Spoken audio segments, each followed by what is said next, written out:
कल्याणं मंगलम सेव्यं सेव्यं परिवारम।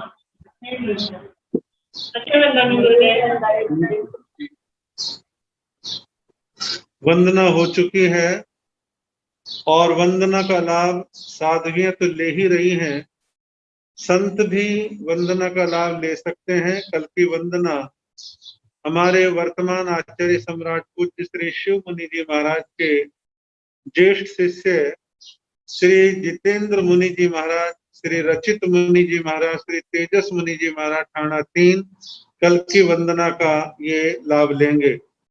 और मुझे कहते हार्दिक प्रसन्नता हो रही है कि कल हमने एक छोटी सी घोषणा करी थी कि आइम्बिल के नाम लिखवाए जाए। कल की क्लास संपन्न होने के पश्चात चारों तरफ से साधु साध्वियों के नाम आने प्रारंभ हो गए और मैं समझता हूँ कि लगभग पूरे महीने भर के नाम हमारे पास आ चुके हैं। उसकी फेयर फाइनल जो लिस्ट होगी वो आपको व्हाट्सएप पर भी भेजी जाएगी और 2-2 दिन के आइम्बिलों के नाम की घोषणाएं भी लगातार चलती रहेंगी। और ऐसा नहीं है कि 2 आइम्बिल ही होने जरूरी है, 3 हो 4 हो किसी तारीख में तो भी चलेगा। और पहली कोशिश आइम्बिल की रहे, कदाचित किसी को आइम्बिल करने से गैस बनती है या अन्य कोई हेडेक होती है सिर में, तो उपवास भी करना चाहेंगे तो वो भी माने जाएंगे। तो आप जो है इसका ध्यान रखें। तो आइम्बिल और उपवासों के नाम काफी आ रहे हैं और कोई भी संकोच ना करे कि और के आ गए, अपने क्या करना है, काम तो चल गया। नहीं, आपको अपने आप के लिए करना है। आपकी ये आगम की वाचना निर्विघ्न रूप से संपन्न हो, निर्बाध गति से चले, ऐसी आपकी हमारी सभी की मंगल कामना है। अब मैं निवेदन कर रहा हूं आगम ज्ञाता उपाध्याय प्रवर श्रद्धे श्री जितेंद्र मुनि जी महाराज साहब से कि वह आगम वाचना प्रदान करने की कृपा करें।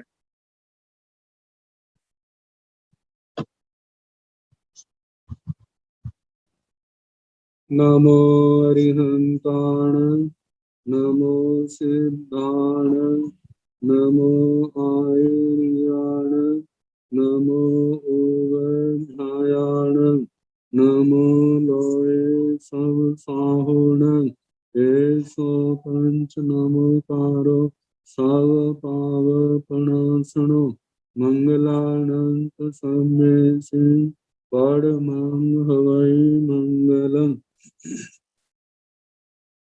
जिन शासन जिन वाणी सदा जयवंत,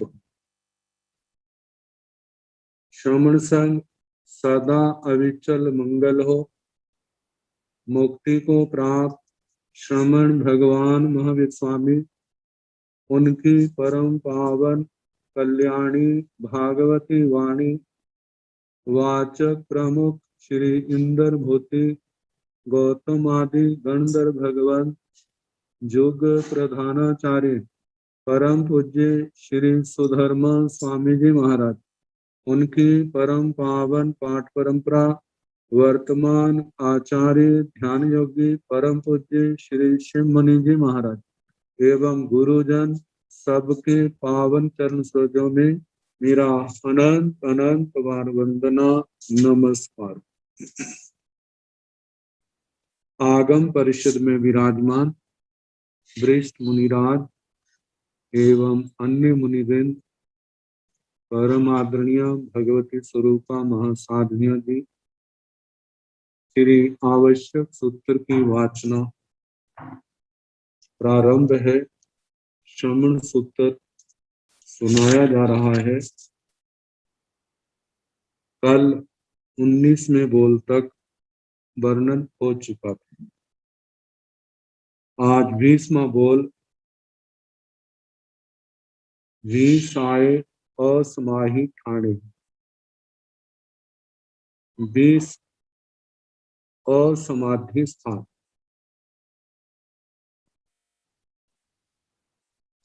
असमाधि स्थान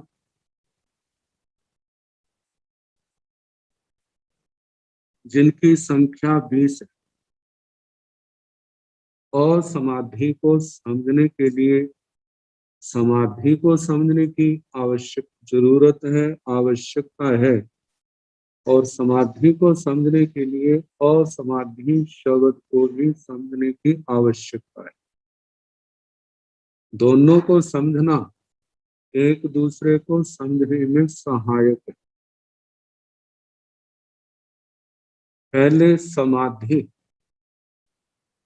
समाधि शब्द की व्युत्पत्ति जो है सम उपसर्ग आ उपसर्ग दूधाय ये धातु है जिसका अर्थ धारण और पोषण में आता है।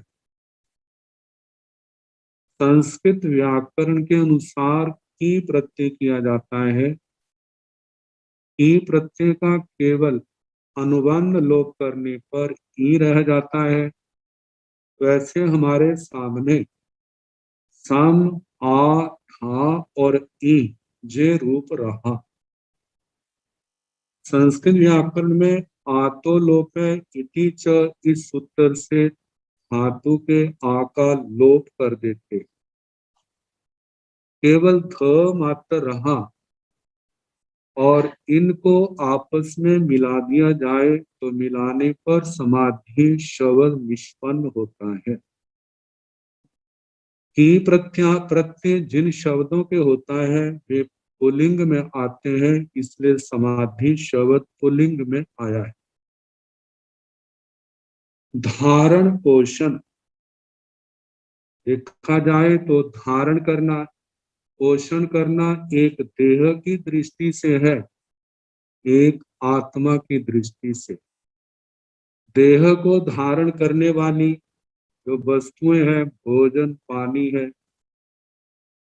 आत्मा को धारण करने वाली आत्मा का ह्रास पतन ना हो, आत्मा का विकास हो, पतन रुक जाए विकास बढ़ता जाए, इस बात को जो लाने वाली है वह भावना, वह समाधि है। इसकी आचार्यों ने इसके संबंध में कहा है समाधानम समाधि। समाधान सम्यक आधान, आत्मा को सम्यक प्रकार से रखना, पापों से बचा के रखना, जिसमें कहा है चेत से स्वास्थ्यम, चेतस चित्त का आत्मा का जो स्वस्थ होना। आज जैसे शरीर के अंदर बीमारी हो तो व्याकुलता लगी रहती है, बीमारी शांत हो जाए तो शांति महसूस होती है। जो केवल शरीर को लेकर के है, कितनी बार ऐसे होता है शरीर तो स्वस्थ है लेकिन मन स्वस्थ नहीं, आत्मा स्वस्थ नहीं, वहां पर असमाधि है। तो कहा है कि चित्त की स्वस्थता, आत्मा की स्वस्थता कहाँ है? जो वहां पर है मोक्ष मार्ग में अवस्थिति, मोक्ष मार्ग अवस्थिति, मोक्ष मार्ग में अवस्थित होना। तो ये समाधि है। न समाधि असमाधि, ऐसी भावना, ऐसी आत्मा की अवस्था जहां नहीं है वह है असमाधि। और असमाधि तस्य स्थानानि, उसके स्थान, आश्रय, भेद, पर्याय, ये असमाधि स्थान है। मतलब असमाधि के स्थान। तो जहां पर एक और आएगा समाधि स्थान, दूसरी ओर है असमाधि स्थान। अब हम असमाधि स्थानों को जानेंगे तो इससे विपरीत जो है वो समाधि के स्थान है। जो असमाधि के कारण के हैं उनका आचरण करेंगे तो आत्मा में असमाधि पैदा होगी, असमाधि के कारण पैदा होंगे। देखा जाए तो आत्मा में असमाधि क्यों है? एक तो बाह्य कारण है और एक आत्मा के अंदर अवस्थित कारण है।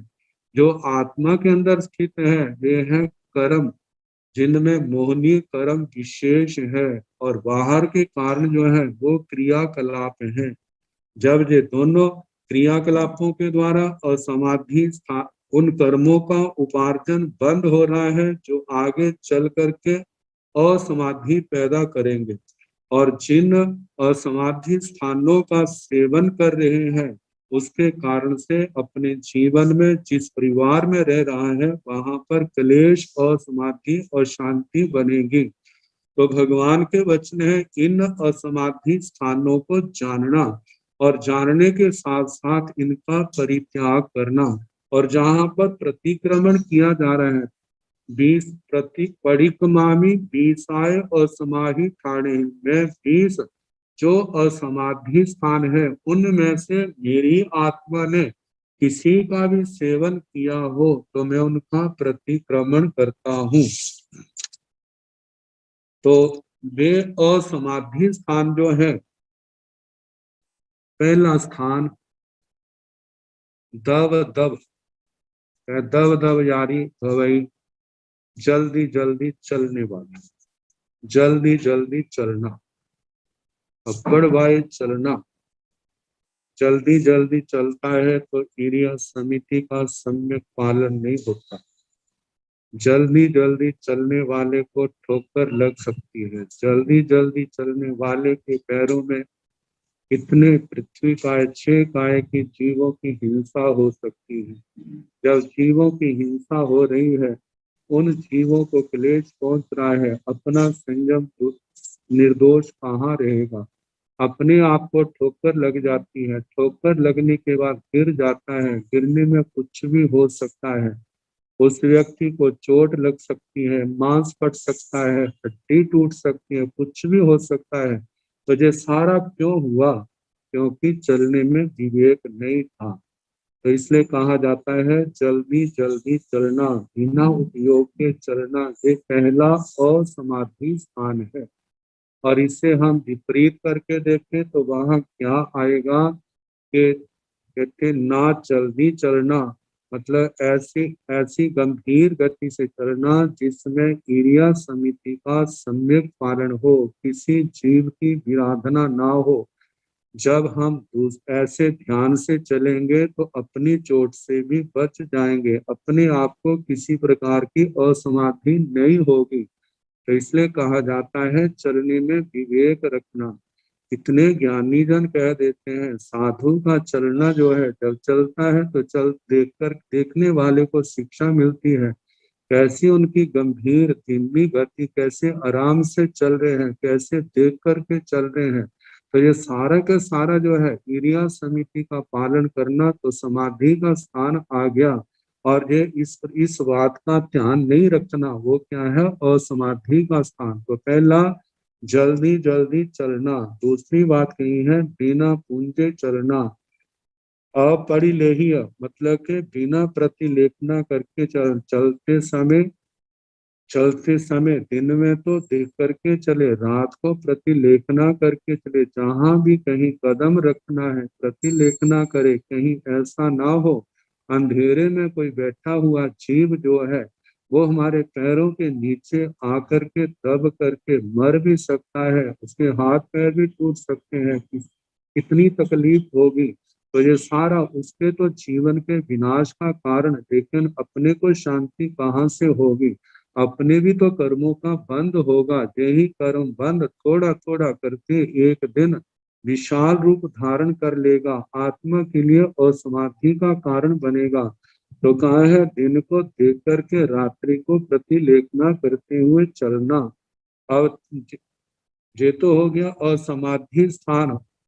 असमाधि स्थान में बिना पूंजे चलना, और समाधि स्थान में क्या आएगा कि प्रतिलेखना करके चलना, दिन को देख करके रात्रि को प्रतिलेखना करके। अब तीसरा स्थान जो है बिना उपयोग के प्रमार्जन करना, दुपमज्जिए चारी जाभी भवई, बिना दुष्प्रमार्जना करना। प्रमार्जना तो करता है लेकिन प्रमार्जना कहीं की जा रही है, पैर कहीं रखा जा रहा है, जहाँ सम्यक प्रकार से प्रमार्जना नहीं हो रही है, तो ये भी क्या है? असमाधि का स्थान है। तो जहां पर समाधि का स्थान क्या होगा कि प्रमार्जना सम्यक प्रकार से करना। तो सम्यक प्रकार से प्रमार्जना करना, ये तो समाधि का स्थान आ गया। और ऐसे नहीं करना, ये असमाधि का कारण, कलेश का कारण है। आगे चौथा कारण है कि अमर्यादित शैया और आसन रखना, मतलब कि जो मर्यादा के अनुकूल नहीं है, मर्यादा से ज्यादा रखना या ठीक नहीं रखना।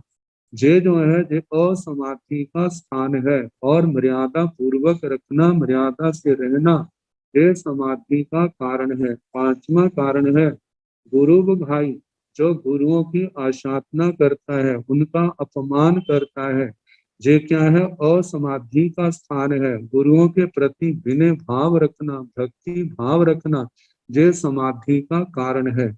छठा कारण बताया है स्थविरों की अवहेलना करना। स्थविर जो है वे दीक्षा वृद्ध भी हो सकते हैं, सूत्र वृद्ध भी हो सकते हैं। शुद्ध स्थविर वे आयु की अपेक्षा से भी वृद्ध हो सकते हैं।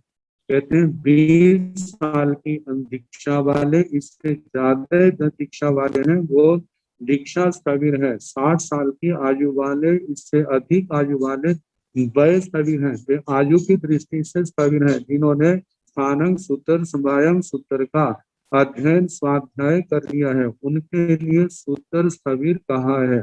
तो स्थविरों की अवहेलना करना, आशाधना, अवज्ञा करना, ये क्या है? असमाधि स्थान है। ऐसा आशाधना करने वाला कभी जीवन में समाधि नहीं पा सकता। तो समाधि पाने का साधन, दूसरा पक्ष जो है समाधि पाने का साधन, उनके प्रति सम्मान का भाव हो, विनय भाव हो, आदर सेवा का भाव हो। ये भाव जो है उसकी समाधि का कारण बन जाएगा। इस प्रकार छठा आया। सातवां असमाधि स्थान है भूतोपघात, जीवों के घात का चिंतन करना, ऐसी क्रियाएं करना जिससे जीवों की हिंसा हो, अपनी सहायता के लिए एक इंद्रिय आदि जीवों का घात करना, ये असमाधि स्थान है। और इन जीवों का घात नहीं करना, स्वयं को चाहे कष्ट भोगना पड़े उसको सहन कर लेना, लेकिन किसी जीव का घात नहीं करना, ये क्या है? समाधि स्थान है। इस प्रकार सातवां और समाधि स्थान है कि साधन के लिए एक ही जीवों का घात करना। फिर इसके आगे आठवां है क्षण क्षण में क्रोध करना, बार बार क्रोध करना। तो ये जो है असमाधि स्थान है। समाधि स्थान में आएगा कि इस क्रोध से अपने आप को बचाना। नौवां कारण जहाँ पर बताया है प्रोक्ष में अवर्णवाद करना। प्रोक्ष में अवर्णवाद करना, पिट्ठी मनसी जावी भवी, मतलब पीठ के पीछे, पीठ का मांस खाना, मतलब दूसरे की निंदा करना, दूसरे की चुगली करना, ये जो है असमाधि स्थान है, कलेश का स्थान है। किसी की निंदा चुगली नहीं करना, ये क्या है? समाधि का स्थान है। 10वां है शंकित विषय में बार बार निश्चय पूर्वक बोलना। जिस बात के संबंध में पूरा निसंदेह नहीं है, उसके संबंध में निश्चय पूर्वक भाषा बोलना। जहाँ पर शंका है वहां पर निश्चयकारी भाषा बोलना। निश्चयकारी भाषा ऐसे बोलना और समाधि का स्थान है। और कहते हैं जहां पर समाधि के स्थान पर ऐसी निश्चयकारी भाषा नहीं बोलनी। जहां पर शंका हो, जहां पर संदेह हो, वहां पर कुछ अवकाश रख ले, ऐसा हो सकता है लेकिन ऐसा ही होगा, ऐसी निश्चयकारी भाषा नहीं बोलना। ऐसी भाषा नहीं बोलना समाधि का कारण है। और जहां पर संदेह है वहां निश्चयकारी भाषा का प्रयोग करना, ये असमाधि का कारण बन जाता है। आगे 11वां कारण है नित्य नया कलेश करना। रोज कोई ना कोई बात करके कलेश करते रहना। कहते हैं ये जो है असमाधि का स्थान है। और कलेश नहीं करना, ये समाधि का स्थान है। 12वां है शांत हुए कलह को पुनः उत्तेजित करना। कीमत कमाने के द्वारा कलह, लड़ाई झगड़ा शांत हो गए थे, लेकिन फिर निमित्त पा करके उसको पुनः उजागर कर देना, ये असमाधि स्थान है। और ऐसे क्लेश नहीं करना, शांत रहना, शांत दांत रहना, ऐसा रहना जो है वो समाधि का कारण है। आगे 13वां है अकाल में स्वाध्याय करना। जो शास्त्र स्वाध्याय का समय नहीं है, ऐसे समय पर शास्त्र स्वाध्याय करना और समाधि का कारण है। तो समाधि का कारण क्या है? समय समय पर शास्त्र वाणी का स्वाध्याय करते रहना। 14वां है सचित रज सहित हाथ आदि से भिक्षा करना। यदि हाथ पांव पर किसी भी कारण से सचित मिट्टी पड़ गई हो, जाके पानी आदि लग गया हो, तो ऐसे भिक्षा आदि करता है, आहार आदि करता है, तो वह असमाधि का स्थान है। और इसका दूसरा पक्ष समाधि का स्थान है कि जब ऐसा कोई हो तो जब तक सचित रहे तब तक आहारादि ना करे। जब वो रज पृथ्वी आदि के कण अचित हो गए हैं तो उसके बाद प्रतिलेखना करके यत्नपूर्वक आहार करता है तो वो समाधि का स्थान है। 15वां कारण है पहर रात बीतने पर जोर जोर से बोलना। पहर रात्रि उपरांत जब दूसरों के सोने का समय आ गया है, साधु है तो वहां पर संतों के सोने का समय आ गया है, साधुयां है तो साधुओं के सोने का समय आ गया है, किसी के सोने का समय है, किसी के ध्यान का समय है, तो जोर जोर बोलने के कारण से उनके निद्रा में, उनके ध्यान आदि क्रियाओं में व्यवधान पड़ता है, अंतराय पड़ता है। तो यही अंतराय अपनी न समझी को और उसे उनके अंतराय का कारण बनने के कारण से ये असमाधि कारण बनता है। और ऐसे समय जोर से नहीं बोलना, बोलना पड़े तो यत्ना से बोले जिससे किसी को कोई अंतराय ना आए, तो ये समाधि का कारण बन जाता है। आगे 16वां कारण है गच्छ आदि में छेद भेद फूट अनेक फूट डालना। तो ऐसा जो करना गच्छ आदि परिवार में छेदन भेद मतलब के फूट डालना, ऐसा जो कलेश करना, इससे क्या है अपने को भी असमाधि, गच्छ में भी असमाधि, और ऐसे समय में कैसे घोर कठोर कर्म बनते हैं, कितना स्वाध्याय में अंतराय पड़ता है, समाधि में अंतराय पड़ता है। जिन्होंने धर्म ध्यान करना था, आरत ध्यान रोत्र ध्यान के अंदर आ जाते हैं, तो इसमें कारण कौन बना? वही जो इस प्रकार का वातावरण बना रहा है। तो ऐसा वातावरण बनाना असमाधि का कारण है, और ऐसा नहीं बनाना, शांत रहना, वह क्या है? समाधि स्थान है। आगे गण को दुख उत्पन्न हो ऐसी भाषा बोलना, ऐसी भाषा का प्रयोग करना जिसमें गण गण में रहने वाले साधु हैं, साधुयां हैं, श्रावक श्राविकाएं हैं, वे क्लेश का अनुभव करे, परेशानी और शांति का अनुभव करे, ऐसी भाषा बोलना असमाधि का कारण है। और ऐसी भाषा नहीं बोलना वह समाधि का कारण है। हर एक के साथ विरोध करना, लड़ना झगड़ना, ये भी क्या है? असमाधि के कारण है। सबके साथ मधुरता का व्यवहार रखना, ये समाधि का कारण है। 19वां कारण है दिन भर सूर्यास्त तक कुछ कुछ खाते खाते पीते रहना। कहते हैं ये भी असमाधि का कारण है, अपने शरीर के रोगी होने का कारण, अपने लिए और दूसरा देखने वाले को भी अच्छा नहीं लगता। तो कहा कि इस प्रकार सूर्यास्त तक खाते पीते रहना ये असमाधि का स्थान है। लेकिन खाने पीने में संयम रखना, समय का ध्यान रखना, ये समाधि स्थान है। अनिष्णीय आहार आदि का सेवन करना ये असमाधि स्थान है, और ऐष्णिक आहार आदि का सेवन करना, निर्दोष भोजन का सेवन करना, ये समाधि स्थान है। कहते हैं एक तो समाधि, समाधि के कारण, असमाधि, असमाधि के कारण। तो जहां पर असमाधि के कारणों का वर्णन किया, यदि असमाधि के कारणों का सेवन करेंगे तो वो कभी भी असमाधि से अपने आप को बचा नहीं सकेंगे। यदि जीवन में समाधि चाहिए तो असमाधि के कारणों को छोड़ना होगा और समाधि के जो कारण है उनको अपनाना होगा। तो जहां पर कहा जा रहा है ईसाए और समाधि ठाणे ही बड़ी कमामी में 20 प्रकार के असमाधि स्थानों में जानने अनजाने पन में प्रमाद के कारण से या अनुपयोग अवस्था के कारण अनुभोग अवस्था में किसी भी असमाधि स्थान का मैंने सेवन किया हो तो मैं उसका प्रतिक्रमण करता हूँ, मैं अपनी आलोचना निंदना ग्रहणा करता हूँ, मैं पश्चाताप करता हूँ, प्रायश्चित करता हूँ, उन कारणों से अपने आप को अलग करता हूँ। इस प्रकार 20 प्रकार के असमाधि स्थानों का प्रतिक्रमण किया। अब इसके आगे है एक विषाय सगले 21 शवल दोष। शवल दोष, शवल के संबंध में कहा है चित्त कवरापन। ऐसे दोषों का सेवन करने से संयम रूपी जो वेशभूषा है, संयम एक तो हमारे देह की वेशभूषा है, एक हमारी पहचान जो संयम है। संयम तप के कारण से आत्मा को साधु कहा जाता है, श्रमण कहा जाता है, साध्वी श्रमणी कहा जाता है।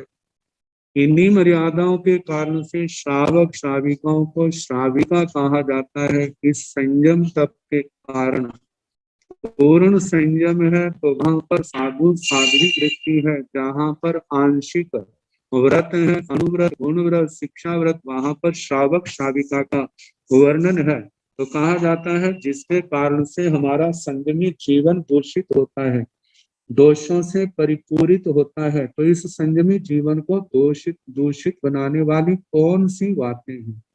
साधु साधुयां इनका सेवन करते हैं ऐसा नहीं है, लेकिन मोहनीय कर्म के उदय के कारण से कभी ऐसा दोष लगा हो तो ऐसी मन के अंदर आत्मा में प्रवृत्ति पैदा हुई हो तो उसका प्रतिक्रमण करना है, ताकि जो अशुद्धि जो है इस आत्मा को संसार परिभ्रमण कराने में कारण ना बने।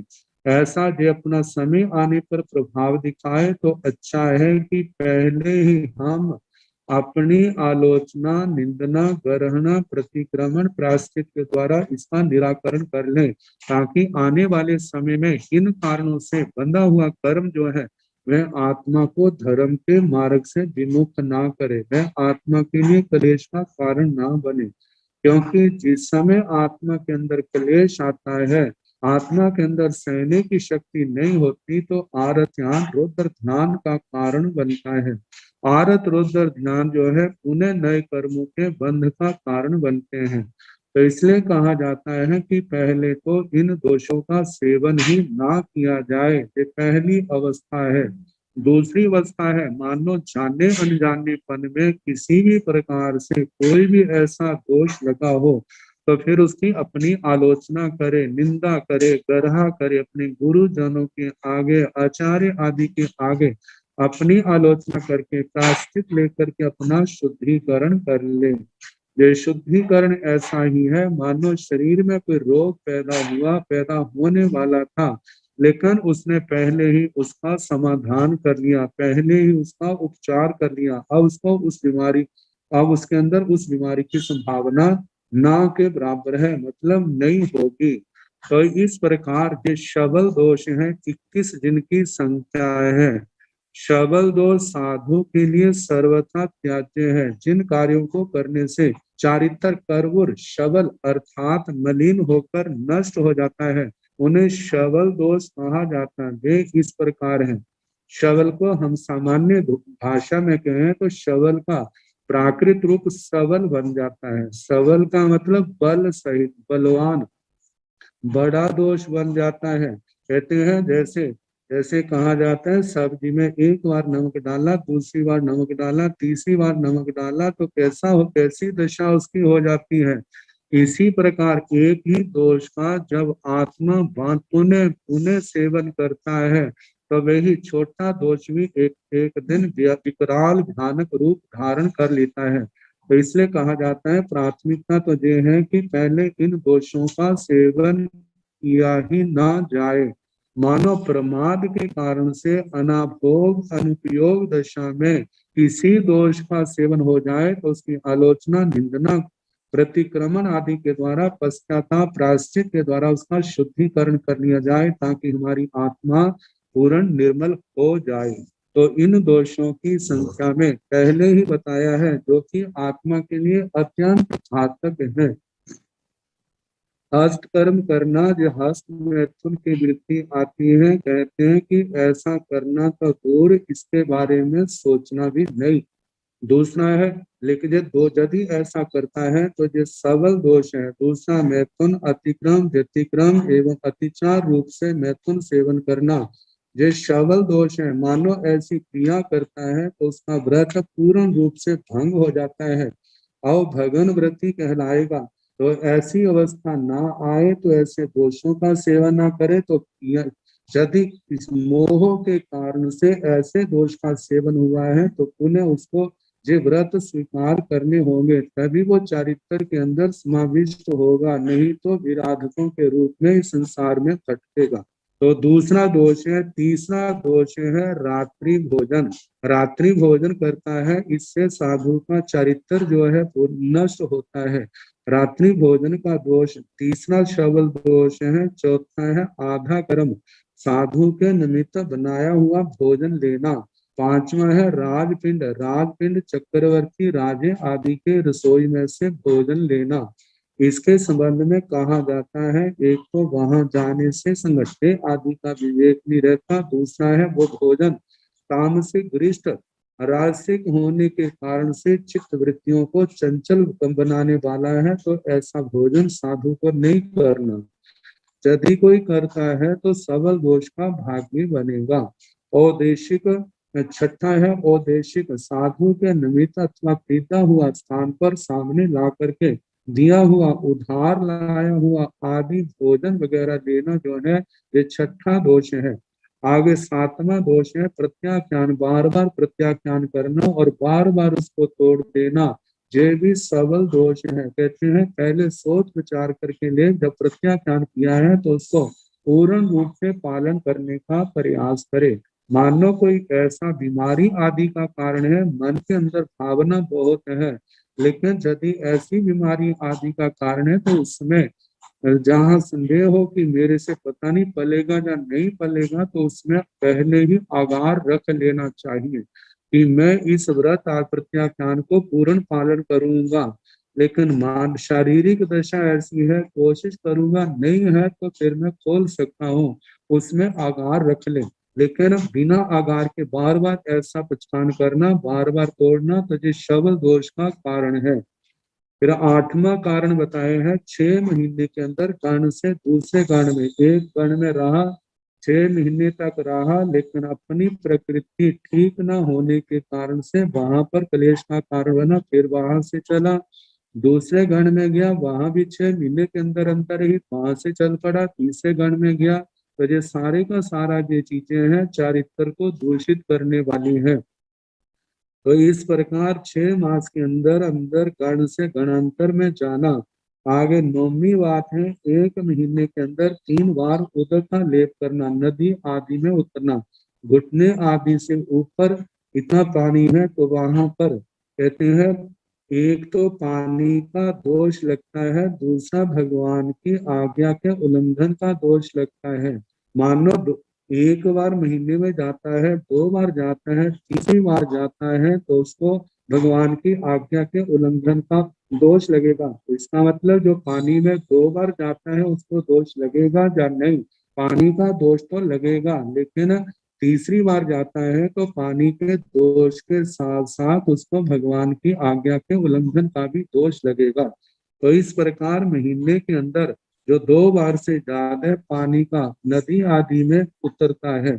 आगे 10वां दोष है, 1 मास के अंदर 3 बार मातृ स्थान माया का सेवन करता है। वैसे माया का मातृ स्थान जो है पूर्ण रूप से परिवर्जित है, इनका परित्याग है, लेकिन मानो अनभोग दशा में प्रमाद के कारण 1 बार हो गया, 2 बार हो गया, यदि वो बार बार ऐसे करता है तो क्या है, उसका चरित्र दूषित होगा।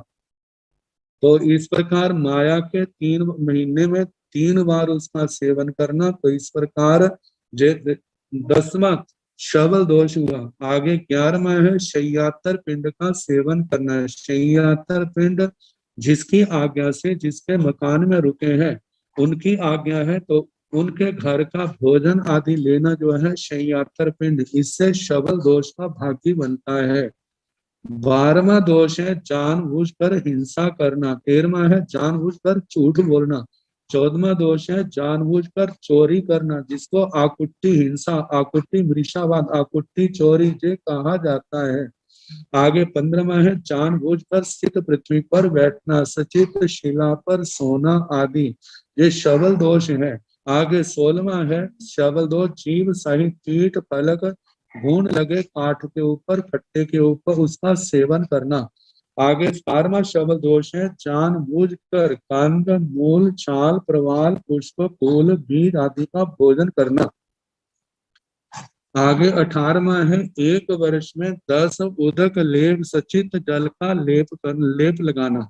अब यदि पहले बात को देखा जाए कि 1 महीने के अंदर तीसरी बार पानी का उदक लेप नदी आदि में प्रवेश करता है तो सबल दोष है। तो व्यक्ति सोच सकता है महीने में 2 बार तो जा सकते हैं, तो साल में 24 बार हो गया। लेकिन ये शंका, ये बात दिमाग में ना आए तो कहा कि महीने में 2 बार, तीसरी बार जाए तो शबल दोष है। लेकिन इसको 12 महीने के अंदर, साल के अंदर 10 बार, अगर 9 बार 10 बार स्नान का सेवन करता है तो उसको शबल दोष का भागी बनेगा। जैसे सचित नदी आदि में साल में 10 बार उतरता है तो उसको शबल दोष है। ऐसे में भी वर्ष में 10 बार माया स्थानों का सेवन करता है तो शबल दोष का भागी बनता है। 20 है जानबूझकर सचित जल वाले हाथ से तथा स्थित जल सहित करछी आदि से दिया जाने वाला आहार ग्रहण करना। फिर आगे 21 है जानबूझकर जीवों वाले स्थान पर बीज हरित कीड़ी नगरा कीर्ति आदि भवन लीलन कुलन कीचड़ आदि मकड़ी के जालों वाले स्थान पर बैठना सोना अवसर करना। ये 21वां स्थान शबल दोष का भेद है। तो इस प्रकार इन 21 दोषों में से किसी भी दोष का प्रमाद के कारण से, अनाभोग दशा के कारण से यदि इनका कोई सेवन हुआ हो तो परिक्रमामी 21 सबल दोष है। इन 21 सबल दोषों का मैं प्रतिक्रमण करता हूँ, मैं अपनी आलोचना करता हूँ, निंदा ग्रहण करता हूँ, अपने आप को अलग करता हूँ, पश्चाताप करता हूँ, करता हूँ। इस प्रकार सबल दोषों का प्रतिक्रमण। आगे फरमाया है 22 परिसय 22 परिसय 22 परिसय है। इनके संबंध में कहा परिसय, परिसय का शब्द ही बता रहा है जहां पर सैन्य की प्रधानता है, सहना है, जहां पर कोई किसी के प्रति शिकायत नहीं। जो उत्सर्ग मार्ग है इसको जितना सहेगा, सहने से क्या होगा, व्रत सुरक्षित रहेंगे, चारित्र सुरक्षित रहेगा और सहने के कारण से कर्मों की महानिद्रा महापर्यवसान होगा। तो ये 22 परिसय स्थान है। आचार्य श्री आत्माराम जी महाराज फरमाते हैं कि भिक्षु भिक्षुणी के जीवन में, साधु साध्वी के जीवन में परिसय आए ये कोई आश्चर्य नहीं है, उसके जीवन में परिसय ना आए ये आश्चर्य है। क्योंकि परिसय है तो साधु जीवन के साथ इनका क्या है, योग है। जितना साधु जीवन में परिसय आएंगे ये आत्मा के शत्रु नहीं है, ये आत्मा के सहयोगी है। लेकिन इनको समता से सहन करते हैं तब, यदि समता से सहन करते हैं तो महानिद्रा महापर्यवसान का कारण बन करके ये आत्मा को अपने लक्ष्य तक पहुंचाने में कारण बनते हैं। और यदि इनको ना सहा जाए और ऐसे समय में आत्मा आरत ध्यान रौद्र ध्यान का सेवन करे तो यही कर्म बंध का कारण बन जाते हैं। इसलिए कहा जाता है इन परिसयों को जानना, अपने आप को तैयार करना और ऐसे परिसय आ जाए तो उनको समता से सहन करना। जिन जिन के जीवन में ये परिसय आते हैं, जिन्होंने समता से सहन किया, उनका गुणगान करें, उनको वंदना नमस्कार करें। जैसी क्षमता इनके अंदर आई, जैसे इन्होंने इन परिसयों को सहन किया, ऐसे हम भी परिसयों को सहन करें, जिसके कारण से हमारा संसार सीमित हो, कर्मों के बंधन कटे, हम संसार को पार करें। तो ऐसे 22 परिसयों में पहला परिसय है भूख का कष्ट सहन करना। कहते हैं भूख का कष्ट सहन करने की क्षमता होगी तो वह तपस्या भी कर सकेगा। ये क्षमता होगी, मानो आहार आदि का लाभ नहीं हुआ है तो उसके अंदर आरत ध्यान रौद्र ध्यान नहीं आएगा, उससे अपने आप को बचा सकेगा। तो इसलिए कहा जाता है पहला परिसय भूख का कष्ट सहना। और दूसरा परिसय है पिपासा, पिपासा निर्दोष पानी नहीं मिलने पर प्यास का कष्ट सहन करना। तीसरा है शीत परिसय, अल्प वस्त्रों के कारण भयंकर ठंड सर्दी के कष्ट का सहन करना। चौथा है उष्ण परिसय, गर्मी का कष्ट सहना। पांचवा है डांस, मशक, डांस, मच्छर, खटमल आदि जंतुओं का कष्ट समता से सहन करना। तो इस प्रकार छठा है अचेल परिचय, वस्त्रों के नहीं मिलने पर होने वाला कष्ट सहन करना। अरति परिचय, कठिनाइयों से घबराकर संयम के प्रति होने वाली जो अरुचि है उसका निवारण करना। मानो ऐसे भाव आए, स्थान के संबंध में सोचे, मैंने जहाँ कौन सा सदा रहना है, एक रात को रहना है, कल जहाँ से चले जाना है, और समता से सहन करूंगा तो मेरे कर्मों की महानिद्रा महापरिवसान होगा, मेरी असमाधि के मार्ग खुलेंगे। तो इस प्रकार अरति परिचय को समता से सहन करना। आगे स्त्री परिचय है, नारी जन्य प्रलोभन पर कीजे पाना, जे अनुकूल परिचय है, जे साधु की अपेक्षा से है, साध्वी की अपेक्षा से पुरुष परिचय है, पुरुष जन्य प्रलोभन पर कीजे पाना। अपने मन के ऊपर, अपनी आत्मा के ऊपर संयम रखना, आत्मा को कभी संयम की मर्यादाओं से बाहर नहीं होने देना। चर्या परिचय है, बिहार यात्रा में होने वाला गमन आदि का जो कष्ट है उसको समता से सहन करना। निषद्या, स्वाध्याय भूमि आदि में होने वाले उपद्रव को सहन करना। निषद्या परिचय, शैया अनुकूल मकान नहीं मिलने पर होने वाले कष्ट को समता से सहन करना। आक्रोश, कोई गाली दे, धमकाए, अपमानित करे तो ऐसे समय में समभाव रखना, समता से सहन करना। आगे बद परिचय, समभाव से लकड़ी आदि का मार देना। मानो अज्ञानी व्यक्ति जहाँ तक मारना पीटना ताड़ना करता है और जहाँ तक भी हो सकता है कोई अज्ञानी व्यक्ति जो है वध भी कर दे, तो ऐसे समय में श्री उत्तराधीन सूत्र के दूसरे अध्ययन परिचय विभक्ति में बड़े विस्तार के साथ समझाया है कि क्या विचार करे। जैसे बद परिचय है, जहाँ गए सुकुमार जी के ऊपर आया, और कितने ऐसे साधकों के जीवन में आता है, लेकिन वो सोच कहते हैं कि ये देह तो नाशवान है, ये अधर्म जो संयम मिला है ये हमारी आत्मा को समस्त कर्मों के बंधनों से छुड़ाने वाला है। वैसे समता से इस परिचय को सह जाते हैं। मारना तर्थ जो आक्रोश परिचय में अर्जुन माली का दृष्टांत आता है, कितनी समता रखी, तो ऐसे भावना रखे। तो आगे कहा है जाचना परिचय, मांगने पर कोई तिरस्कार करते तो क्षुब्ध नहीं होना, समता से सहन करना। अलाव परिचय है, याचना करने पर भी वस्तु ना मिले तो खेद नहीं करना, घबराना नहीं, ऐसा विचार करे जैसे शास्त्रों में कहा है कि चलो आज भिक्षा नहीं मिली, मेरे को उपवास करना था, उपवास करने का बड़ा अच्छा अवसर मिल गया। तो इस प्रकार ऐसे अलाव परिचय का सामना करे। रोग परिचय, रोग उत्पन्न होने पर धैर्य पूर्वक सहन करना। ऐसे समय में उन महर्षियों की जीवन गाथाओं को अपने ध्यान में रखें जिन्होंने बड़े बड़े रोग आए लेकिन उनको समता से सहन किया, उनका धन्यवाद करे, उनका गुणगान करे और उनका ध्यान करके, उनका चिंतन करके अपने अंदर धैर्य को बढ़ाए, अपने आत्म बल को बढ़ाए, जिस उस रोग आदि को समता से सहन की भावना करे, प्रयास करे। आगे तृण स्पर्श, कांटा आदि चुभने पर या तृण पर सोने से होने वाला जो कष्ट है उसको समता से सहन करे। आगे जल परिचय, शारीरिक मैल जो है उस परिचय को समता से सहन करना। सत्कार, पूजा प्रतिष्ठा प्राप्त होने पर अहंकार नहीं करना, न प्राप्त होने पर खेद नहीं करना।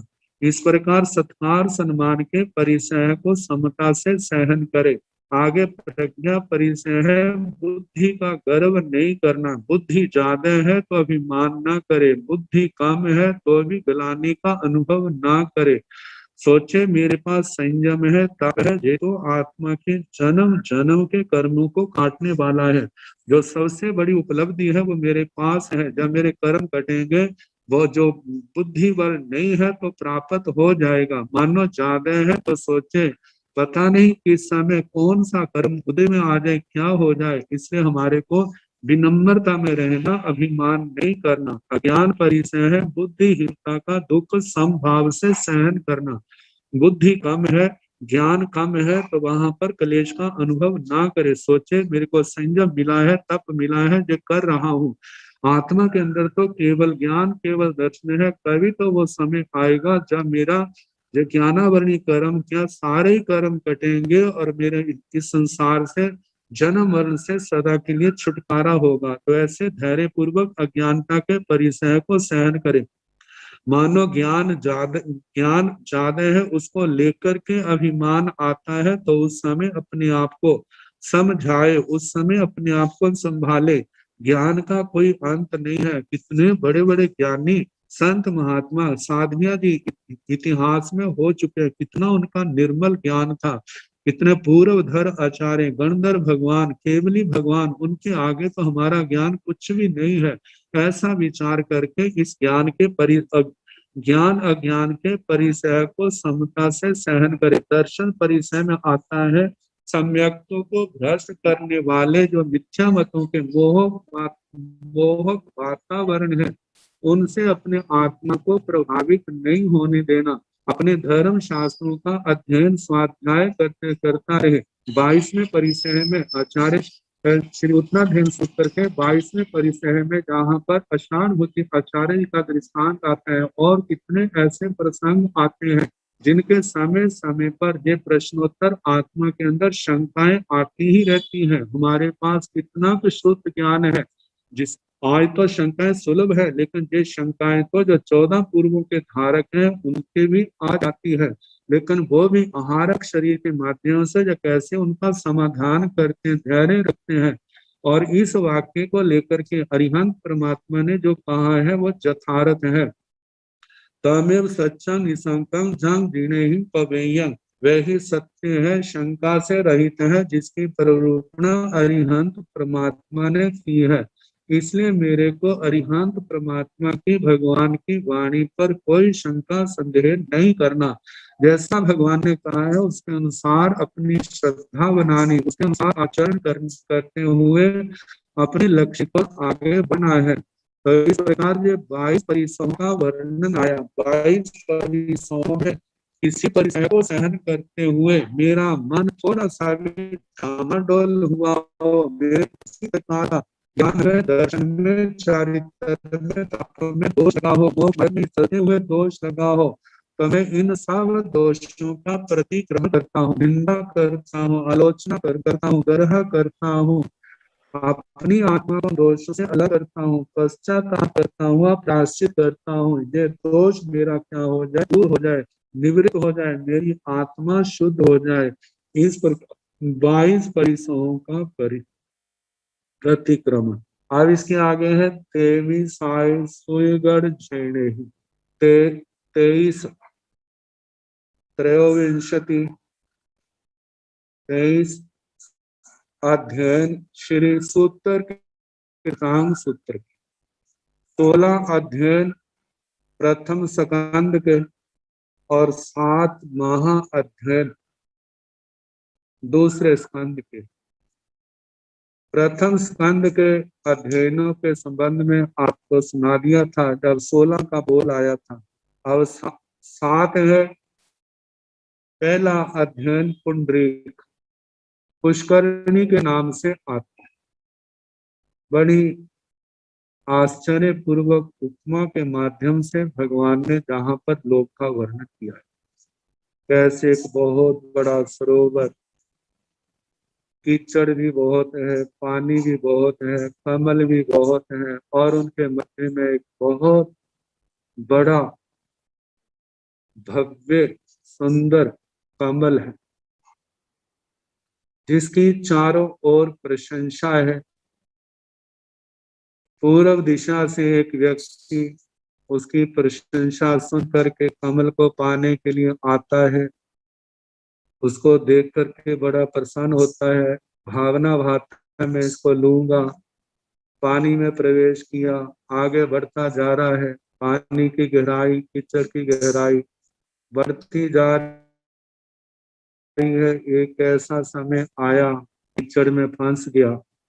फंसने के बाद कोशिश करता है आगे बढ़ने की, आगे बढ़ नहीं सकता, पीछे मुड़ने की कोशिश करता है, वो पीछे भी नहीं मुड़ सकता। कहते हैं नो बाय नो पार है, न इस पार का आर का रहा, न पार का रहा। ये पहला। फिर दक्षिण दिशा से ऐसे व्यक्ति आया, उसकी भी वही दशा। पश्चिम दिशा से आया, उसकी भी वही दशा, वो भी फंस गया। उत्तर दिशा से आया, वो भी फंस गया। आखिर एक भिक्षु, वृक्ष जिसका जीवन है, उसने भी सुना, वह भी उस सरोवर के किनारे आ गया।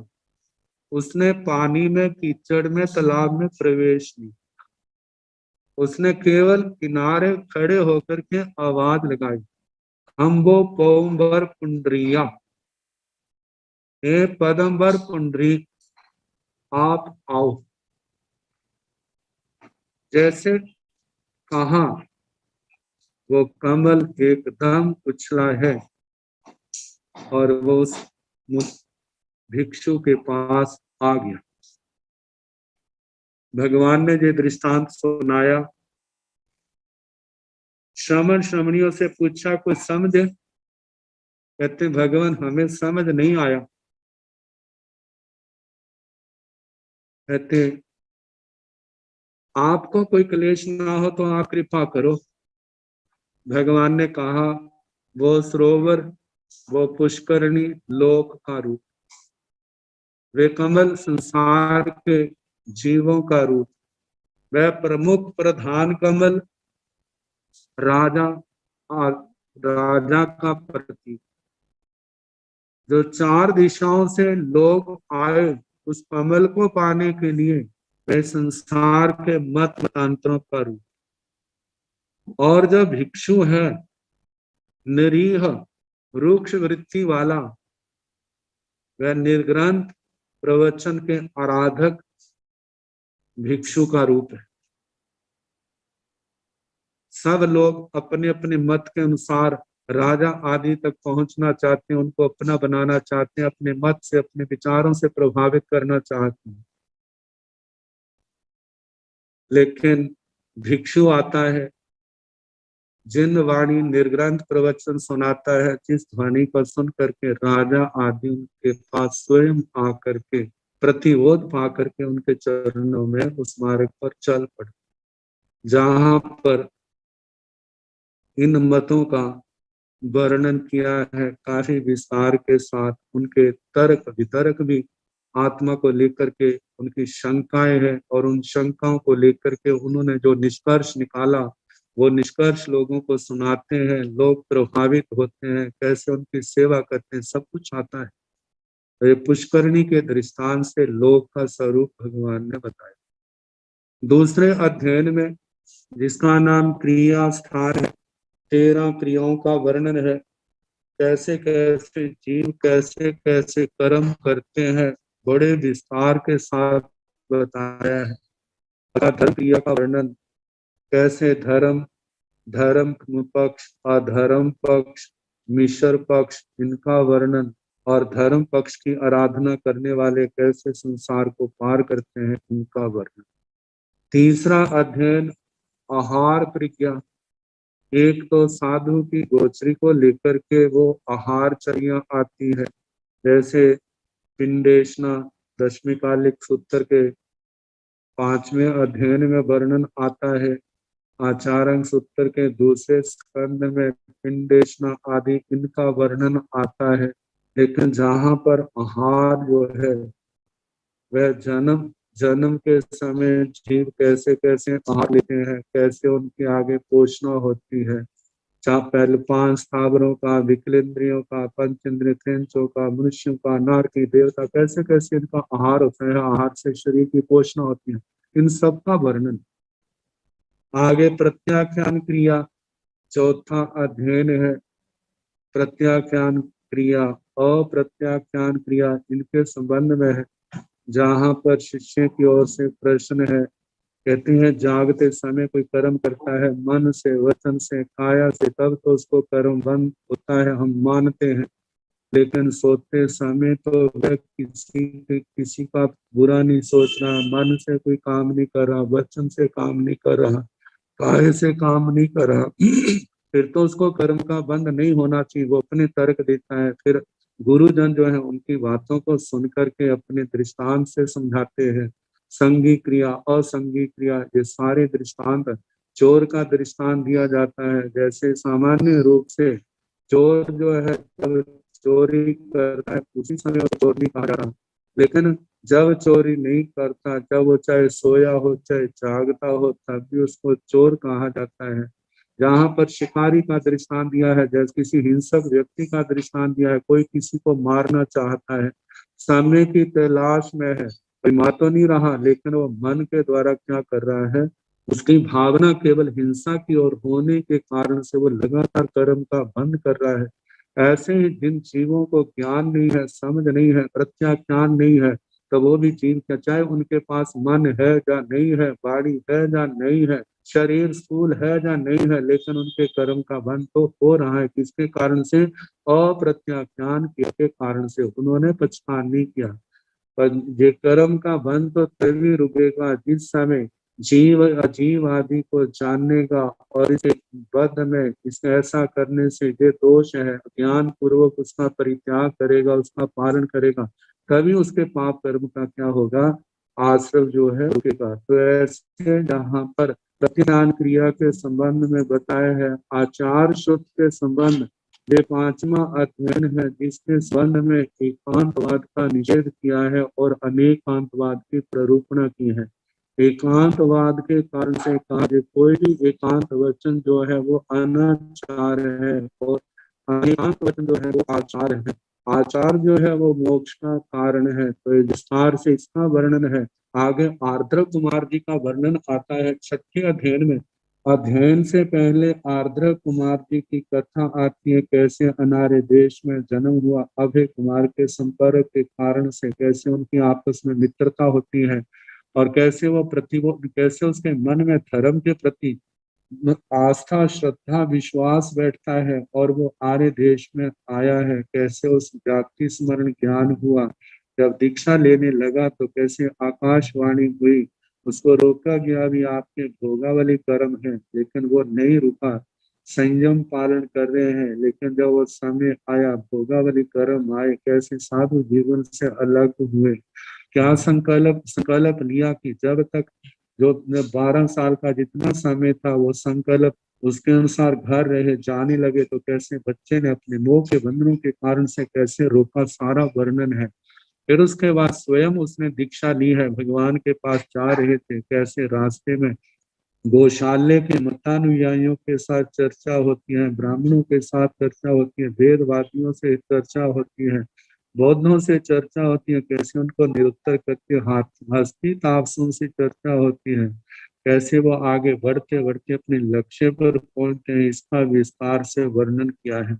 7वां अध्ययन नालंदीय है। नालंदा में लेप गाथा पति के बाग में वहां पर जो स्थान था, एक और भगवान महावीर रुके हैं, गौतम स्वामी जी रुके हैं, भगवान पार्श्वनाथ जी के परंपरा शिष्य संतानी शिष्य उद्धव पेडाल जी आते हैं। उनको कुछ बातों के संबंध में शंका थी, प्रत्याख्यान को लेकर के गौतम स्वामी जी महाराज से वो चर्चा करते हैं। जब उनका समाधान हुआ तो जाने लगे, तो गौतम स्वामी ने कहा कि देखो, जिनसे एक वचन भी मिल जाए उसका उपकार माना जाता है। आपके कितने प्रश्नों का समाधान हुआ आप ऐसे जानते हैं। फिर उसके बाद उसने वंदना की और उसके बाद भगवान के पास लाए। भगवान के पास आकर के प्रतिक्रमण सहित 5 महाव्रत, चतुर्जाम से 5 महाव्रत और 6ठे रात्रि भोजन के त्याग इस धर्म में आए और समय आने पर केवल ज्ञान, केवल दर्शन पाके सिद्ध गति को प्राप्त हुए। तो इस प्रकार 7 महा अध्ययन जे है और 16 प्रथम स्कंद के अध्ययन, ये सूत्र कीर्तांक के 23 अध्ययन है। इन अध्ययनों में जो जो प्रसंग ऐसे हैं जो मोक्ष मार्ग में सहायक है उनका वर्णन है, दूसरे प्रसंगों का वर्णन है। इनमें से वीतराग मार्ग के प्रति कोई भी मैंने ऐसा कोई विरुद्ध आचरण किया हो, श्रद्धा की हो, तो उस सब का प्रतिक्रमण है। मैं प्रतिक्रमण करता हूँ, अपनी आलोचना निंदना करता हूँ, ग्रहणा करता हूँ, पश्चाताप करता हूँ, प्रायश्चित करता हूँ, अपने आप को अलग करता हूँ। इस प्रकार 23 अध्ययनों, सूत्र कीर्तांक के 23 अध्ययनों में जो भी मैंने कोई विपरीत श्रद्धा की हो, आचरण किया हो, तो उस सब का मैं प्रतिक्रमण करता हूँ। अब 24 24 आए देवे, 24 देवता। जहां पर देवताओं का जो वर्णन है 2 प्रकार से किया है।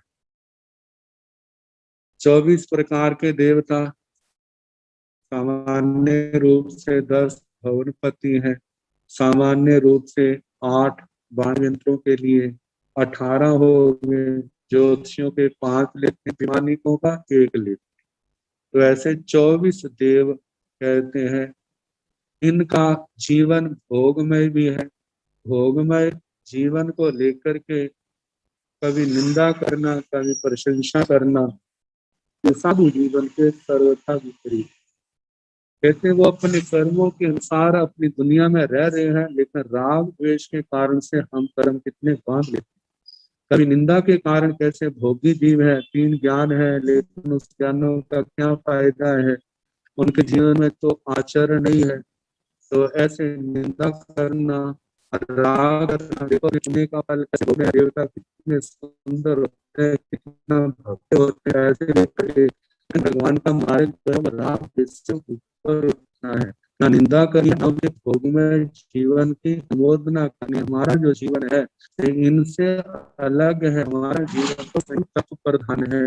हम संयम तप की आराधना करें। तो कहा इनकी किसी प्रकार से कोई भी मेरे से निंदा, राग द्वेष आदि के कारण से निंदा आदि हुई हो तो मैं उस सबका प्रतिक्रमण करता हूँ। और दूसरे पक्ष में कहा है 24 तीर्थंकर भगवान। भगवान ऋषभ जी से लेकर के भगवान महावीर स्वामी जी तक 24 तीर्थंकर भगवंतों की किसी की कहीं पर भी कोई भी जाने अनजाने पर में अवज्ञा, अवहेलना, अशातना हुई हो तो सबका प्रतिक्रमण करता हूँ। कहते हैं इनका किया है। इसके अलावा जितने भी तीर्थंकर भगवान है सबका ही किन्हीं के प्रति भी कोई भी जाने अनजाने पर में ऐसा कोई मेरे को दोष लगा हो तो मैं उस सबका प्रतिक्रमण करता हूँ। आलोचना, निंदना, ग्रहणा करते हुए मैं अपने आप को अलग करता हूँ। पश्चाताप करते हुए मैं प्रायश्चित करता हूँ। क्योंकि मन के अंदर कभी भी तो कैसे भी कर्म होने के कारण से भावों का प्रभाव रह सकता है। उस भावों के भाव में रहने के कारण से कोई भी दोष लगा है तो उसका प्रतिक्रमण इस पाठ के माध्यम से है कि 24 आए देवे ही, इन 24 देवों की कहीं पर भी अवज्ञा, अवहेलना, अशातना आदि हुई हो तो उसका मैं प्रतिक्रमण करता हूँ। अब इसके आगे है पण विषय भावनाएं, 25 भावनाएं। 25 भावनाएं जो है ये 5 महाव्रतों की है। 5 महाव्रत हमारे पूर्ण रूप से सुरक्षित रहे, इसलिए एक एक महाव्रत की 5-5 भावनाएं कही हैं, जिनका वर्णन 3 आगमों में 3 स्थानों पर आता है। पहला जो है श्री आचार्य सूत्र के 2य स्कंद में जो 15वां अध्ययन भावना अध्ययन है। जब केवल ज्ञान के बाद भगवान की धर्म देशना चली तो उसके कहा जाता है कि 5 महाव्रतों की 25 भावनाओं का वहां पर वर्णन किया है। और दूसरा जो वर्णन है वह है संवायं सूत्र के 25वें संवाय में 5 महाव्रत की एक व्रत महाव्रत की 5-5 भावनाएं कही। और तीसरा जो है प्रश्न व्याकरण का जो संवर द्वार है, पर 5 संवर द्वारों में जैसे प्राणातिपात विरामण, वृषावाद विरामण, अदत्तादान विरामण, मैथुन विरामण, परिग्रह विरामण, जब इन महाव्रतों का वर्णन किया और बाद में 5-5 महाव्रतों का वर्णन किया है। तो हर स्थान पर थोड़ा थोड़ा अंतर तो है समय के प्रवाह के कारण से, लेकिन हमारे को बहुत कुछ जानने के लिए, सीखने के लिए जहां से मिलता है। तो कहा जाता है ये 5 महाव्रत और उनकी 25 भावनाएं। तो इस प्रति में जैसे वर्णन दिया है उसके अनुसार मैं सुनाऊंगा। पहला है ईरिया समिति। ईरिया समिति उपयोग पूर्वक गमन करना, चलने में, उठने आदि में कोई भी क्रिया करनी है तो विवेक से, यत्न से करना। दूसरा है आलोकित पान भोजन, देह को भाल करके प्रकाश युक्त स्थान में, प्रकाश युक्त पात्र में, वहां उसमें आहार करना। आदान निक्षेप समिति है विवेक पूर्वक पात्र रखना। आगे मनोगुप्ति है मन का संयम, मन में किसी का अशुभ भाव सावध भाव नहीं आने देने। वचन गुप्ती है, वाणी का संयम, वाणी के द्वारा किसी प्रकार की सावध्य भाषा नहीं बोलनी, जब बोलना है निर्बध वचन बोलना है, जिससे किसी जीव का घात ना हो। और इस प्रकार ये प्रथम महाव्रत की 5 भावनाएं हुई। अब दूसरा महाव्रत है सत्य महाव्रत। इनकी 5 भावनाएं। पहला है अनुविचि भाषी, अनुविचिंत्य भाषी, विचार करके बोलना। दूसरा क्रोध का त्याग करना। तीसरा है लोभ का त्याग करना। चौथा है भय का त्याग। और 5वां है हंसी मजाक का त्याग। क्योंकि इन कारणों से जब व्यक्ति विचार बिना विचारे बोलता है, जब क्रोध के कारण बोलता है, लोभ के कारण बोलता है, भय के कारण बोलता है, हंसी मजाक में बोलता है, तो वाणी का दूषित होना सहज है। तो इसलिए कहा जाता है कि इन बातों का ध्यान रखना, विवेक रखना। तीसरा महाव्रत है अस्तेय महाव्रत की 5 भावनाएं। 18 प्रकार के शुभ स्थान की जांचना करके सेवन करना, मतलब निर्दोष स्थान की गवेषणा करना जहां पर रहना है। दूसरा है प्रतिदिन कांच आदि का अपग्रह, कोई भी छोटी छोटी चीजों का आज्ञा लेकर ही प्रयोग करना। और तीसरा है पीठ पलक आदि के लिए भी वृक्ष आदि को नहीं काटना, मतलब जहाँ का है परिक्रम का निषेध, जहाँ पर रहना है उस स्थान को सजाया संवारा ना जाए। चौथा है साधारण पिंड का अतिरिक्त सेवन नहीं। इसका मतलब है कि जो भी आहार पानी आदि चीजें हैं समान समाचारी वाले इकट्ठे हैं सम विभाग करना। और 5वां है साधु की बियावृत्ति। बियावृत्ति भी आता है और ऐसा भी वर्णन आता है कि बिना विवाह ठीक रखना। तो इस प्रकार तीसरे महाव्रत की ये 5 भावनाएं हैं। चौथा महाव्रत ब्रह्मचर्य महाव्रत। इनकी 5 भावनाएं। पहला है स्त्री पशु नपुंसक के सानिध्य से रहित स्थान में रहना, जिसके लिए कहा जाता है विविक्त शयनासन सेवन, एकांत शांत स्थान का सेवन करना, जहां पर विपरीत लिंगी का वास हो वहां पर नहीं रहना। दूसरा है किसी कथा का वर्धक कथाएं नहीं करना। तीसरी बात है स्त्रियों के अंगों पांगों का अवलोकन नहीं करना, ऐसे साधनों के लिए पुरुषों के अंगों पांगों का अवलोकन नहीं करना। चौथा है भुक्त भोगों को याद नहीं करना, पूर्व काम भोग का स्मरण नहीं करना। 5वीं है प्रतिदिन सरस भोजन नहीं करना, भोजन नहीं करना जिसके कारण से सुकृतियां जाते। तो ऐसे 5वें महाव्रत, चौथे महाव्रत की 5 भावना है। 5वां महाव्रत अपरिग्रह महाव्रत, इसकी 5 भावना है। 5 इंद्रियों के विषय है शब्द रूप गंध रस स्पर्श। इन 5 इंद्रियों के विषय मनोज्ञ है तो उन पर राग नहीं करना, अमनोज्ञ है उन पर द्वेष नहीं रखना, मतलब मध्यस्थ भाव रहना, उदासीन भाव रखना, मतलब आसक्ति के भावना हो, ना नफरत के हो ना आसक्ति के हो, मध्यस्थ भाव में रहना। इस प्रकार 5 महाव्रतों की 25 भावना, इनमें से कहीं पर भी मेरे को प्रमाद के कारण से, अनाभोग अनुपयोग के कारण से किसी भी प्रकार का कोई भी दोष लगा हो तो उसका मैं प्रतिक्रमण करता हूँ, आलोचना निंदना ग्रहणा करता हूँ, अपने आप को अलग करता हूँ और पश्चाताप करते हुए दोषों की निवृत्ति के लिए मैं प्रायश्चित स्वीकार करता हूँ। इस प्रकार 25 भावनाओं का वर्णन हुआ। आप सभी ने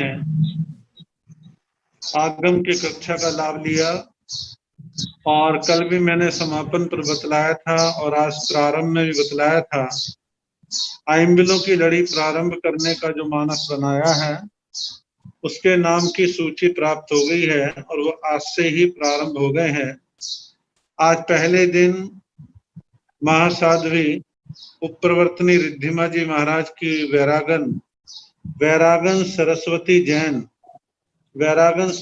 जैन का आज आइम्बिल है और कल का नाम जो भी लिस्ट में आया होगा कल हम प्रारंभ में बतला देंगे हमारे आर.के. जैन साहब, और जिस भी टोले का नाम है वो आपको पहले सूचित कर दिया जाएगा और पूरी लिस्ट तैयार होने के बाद फिर आपको लगातार क्रमवार तरीके से जो है नामों की घोषणा होती रहेगी और आप लगातार आइम्बिल करते रहेंगे और किसी ने मान लो उपवास लिखवाया है तो उनके उपवास की सूचना हो जाएगी। और ये सूचना आपको व्हाट्सएप पर भी लगातार बनी रहेगी। तो आप सभी अपने समय समय पर आइंबिल उपवास इत्यादि करने की भावना रखें, ताकि आगम वाचना निर्विघ्न रूप से निर्बाध गति से चलती रहे और अलग से कोई एक्स्ट्रा सूचना नहीं है।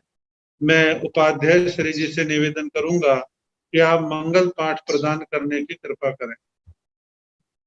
नमो अरिहंताण, नमो सिद्धाण, नमो आर्याण, नमो वध्यायाण, नमो लोयण, हे सो पंच नमो पावपणासनो मंगलानंद संवेदी परमं हरि मंगलम् श्री चतारि मंगलम् हरिहंता मंगलम् सिद्धा मंगलम् साहु मंगलम् केवले मनतो धम्मो मंगलम् चतारि लोकोत्तम हरिहंता लोकोत्तम सिद्धा लोकोत्तम साहु लोकोत्तम केवले मनतो धम्मो लोकोत्तम चतारि शरणं प्रवक्ष्यामि हरिहन्ते शरणं प्रवक्ष्यामि सिद्धे शरणं प्रवक्ष्यामि साहु शरणं प्रवक्ष्यामि केवले मनोथं धम्मं शरणं प्रवक्ष्यामि